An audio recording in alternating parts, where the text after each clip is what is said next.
মহান আল্লাহ তাআলা মানুষ বানিয়েছেন এবং মানুষদেরকে বাঁচানোর জন্য বিভিন্ন জাতের ফসল দিয়েছেন এবং মানুষদের দ্বারা এই ফসল মহান আল্লাহ তাআলা ফলাচ্ছেন, যাদেরকে আমরা কৃষক বলি। সোনালী ধান ফলানো থেকে যত ধরনের কৃষিকাজ আছে, প্রতিটা ধাপ কোনোটাই কিন্তু সহজ নয়। এই যে কীটনাশক দেওয়া, এটাও কিন্তু একটা কঠিন কাজ। এই যে প্রচণ্ড রোদ পড়তেছে, আবার এর মধ্যে প্রচণ্ড গরম, কিন্তু কৃষকদের কিন্তু ঘরে বসে থাকার সুযোগ নেই। তাদেরকে সোনালি ফসল ফলাইতেই হবে। গ্রামের কৃষকরা ফসল ফলাই বলে আমাদের পেট বাঁচে, আমরা বেঁচে থাকি, আমরা শক্তি অর্জন করি। কিন্তু এই কৃষকদের উঁচু লেভেলের মানুষগুলো একদম নিচুভাবে, যেটা একদমই উচিত না।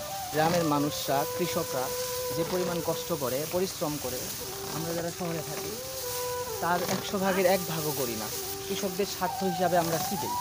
আমরা দিই সিন্ডিকেট, কৃষকদের পেটে লাথি মারি। সরকারের উচিত কৃষকদের সর্বোচ্চ সম্মান দেওয়া, তাদের সকল বিষয়ে সহযোগিতা করা, তারা যেন সুন্দরভাবে ফসল ফলাতে পারে সেটার দিকে নজর দেওয়া। এই মানুষগুলোই আসলে সম্মান পাওয়ার দাবিদার। এই মানুষগুলোর মর্যাদা আমরা কয়জনই বা দেই? আমরা শুধু অবহেলা করতে জানি, আমরা শুধু নিচু জাতের মানুষ ভাবতে জানি। এদের জন্যই আমরা বেঁচে আছি।